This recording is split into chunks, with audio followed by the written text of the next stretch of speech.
ఇప్పుడు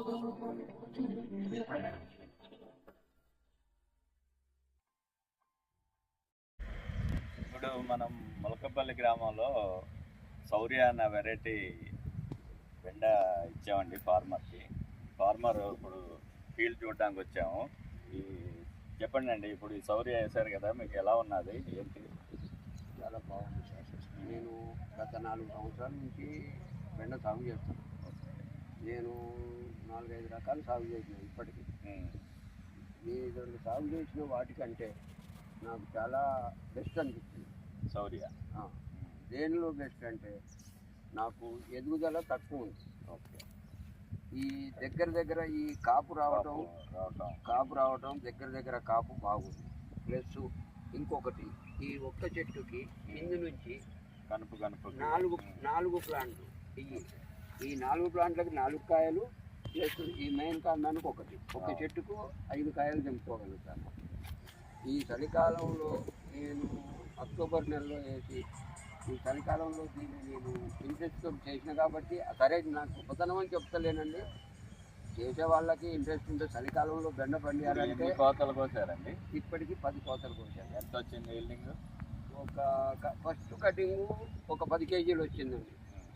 అటు తర్వాత ఒక 15 కేజీలు రెండో కటింగ్, మూడో కటింగు 20 కేజీలు, నాలుగో కటింగు 30 కేజీలు, అటు తర్వాత 50-60. మీరు అదే ఇన్ని సంవత్సరాల నుంచి వ్యవసాయం చేస్తున్నారు కదా, మరి మీరు వేసిన అన్ని వెరైటీల కంటే శౌర్య చాలా చాలా బెస్ట్. నాకు చాలా సంతోషంగా. మరి ఎంతమంది రైతులు చెప్తారా? మరి ఇప్పటికీ ఇప్పించాను. ఇక్కడికి వచ్చి రోడ్డు క్రాసింగ్ సెంటర్ కాబట్టి నన్ను అడుగుతారు, నేను ఎప్పుడు వేస్తూ ఉంటావు కదా, ఇది బాగుంది అని నన్ను అడుగుతూ ఉంటే నేను సలహా ఇస్తూ ఉంటాను. ఇప్పటికి చాలా మంది తీసుకెళ్ళారు కూడా, తీసుకున్నాం అని అది అని పేరు చెప్తే. కాకపోతే ఏంటంటే ఈ చలికాలం చాలా పుడి మీద సవారీ చేసిన విధానంగా ఉంటుంది. అయితే ఈ మధ్యలో ఒక 3 రోజులు చలి పెట్టింది చూడండి, అంతా బెస్ట్ అని చెప్పాను నేను. ఎందుకంటే చెప్పే వాళ్ళకి కూడా మనం ఏదో గొప్పతనం చేసినట్టు చెప్పుకోకూడదు. ఈ చలికి ఇంట్రెస్ట్ శ్రద్ధగా దీన్ని చేసుకోకపోతే, మొన్న మబ్బు మూడం పట్టింది చూడండి, మూడానికి ఇలాంటి పండుకార కొట్టి రాలిపోతూ ఉంటుంది. దీన్ని ఎంత శ్రద్ధగానో చేసుకుంటే నాకు ఒక 10%. అయితే మళ్ళీ తర్వాత ఒక 4 రోజులే మూడం పట్టింది. అట్లా దానివల్ల నేను నాకు తెలిసిన మనం స్ప్రే చేసుకున్నాను, చాలా వరకు కంట్రోల్ ఉంది. అది తెలవని వాళ్ళకైతే చాలా ఎర్రపడి రాలిపోతూ ఉంటుంది చలికాలం కాబట్టి. ఎండాకాలం అంటే బెస్ట్ దోమ పురుగు అన్నట్టు, పురుగు. కాబట్టి ఇంకొకటి ఏంటంటే ఈ శౌర్య గోంగూర ఆకండి అదే ఈనెలు 3 ఈనెలుగా ఉంటుంది. అయితే వేరే వెరైటీలకి మన తామరాకు లెక్క రౌండ్గా ఉండదు. అవును, ఆ తామరాకు లెక్క ఉన్న ఆకు కింద దోమ చాలా దాగి ఉంటుంది, ఎక్కువ ఉంటుంది. ఇది ఈనెలకు ఉన్నది కాబట్టి అవకాశం. ప్లస్ అదొకటి, దోమ దాక్కోవడానికి అవకాశం లేకుండా ఉన్నది ఒకటి. ఈ ఆకు ఎడల్పుగా ఉంటే మొత్తం నీడ బారి ఈ కాయ ఉన్నది గ్రీన్ కలర్ రాదండి. గ్రీన్ కలర్ రాకుండా వైట్ లో వస్తూ ఉంటుంది, నీడ రంగు కూడా బాగుంటుంది. ఇప్పుడు ఈ ఎండ సూర్యరశ్మి కలుగుతుంది కాబట్టి ఇది కూడా వచ్చేది కూడా గ్రీన్ వస్తూ ఉంటుంది కాయ. అయితే ఆకులు ఎడల్పు ఉంటే వైట్ వస్తుంది కాయ. దాన్ని కవర్ చేయాలంటే ఒక 10 కటింగ్లు పడుతుందంటే ఆ వైట్ వచ్చిన కాయలు. అది నాకు హ్యాపీగా, నేను సంతోషపడేది ఏంటిదని అంటే నాకు చాలా సంతోషంగా ఉంది. మొత్తం మీద మా శౌర్య వేయటం వల్ల నాకు చాలా సంతోషంగా ఉంది. 250 గ్రాముల గింజలకి ఒక 60 కేజీలు బెండ కటింగ్. రేటు కూడా బాగానే ఉన్నది, రేటు కూడా 35 రూపీస్ పర్ కేజీ.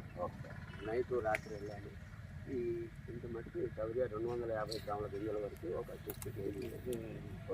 చాలామంది ఆడికి మార్కెట్కు వచ్చేవాళ్ళు కూడా, బాబాయ్ ఏ విత్తనం ఏం కట్టాలి మార్కెట్. మీకు కూడా మా మార్కెటింగ్ ఫీల్డ్ స్టాఫ్ కూడా మీకు విలువైన సలహాలు సంప్రదింపులు చేస్తున్నారా?